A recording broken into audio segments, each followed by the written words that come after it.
Selamat pagi everyone. Alright, abang sini masih di rumah. Alright, hari ini kami buat sikit sharing. Baru-baru ni abang sini baru balik dari Bali, Indonesia. Alright, kami pergi attend Rotary punya District Conference. Alright, ada satu berita yang sangat bagus dan abang sini ada ingin buat sikit sharing supaya semua boleh share kegembiraan abang sini. Alright, Rotary Club of Tawau.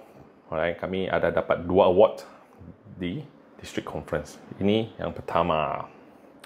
Alright, ini adalah Best Community Service Project. Ini adalah projek Rotary Core Project kami yang baru-baru ni kami buat awal tahun.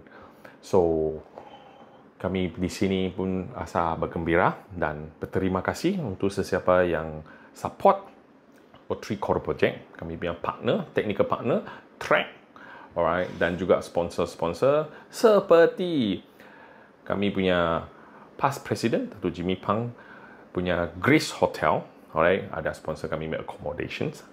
Dan kami ada PP Kuet Shua, alright, yang di mana ada sponsor kami punya welcoming dinner dan ada juga Mata King punya resort, Reef Resort, yang di mana ada sponsor kami punya high tea di resort mereka.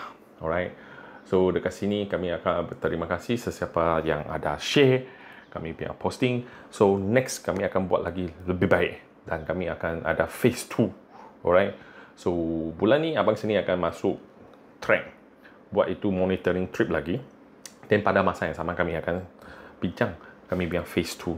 So guys, sesiapa yang minat dengan Rotary Core Project, stay tune dengan abang saya ni. Nanti kami akan announce phase 2. Alright. Selain Best Community Service Award, Rotary Club of Tawau pun dapat Club Excellence Award 3 star.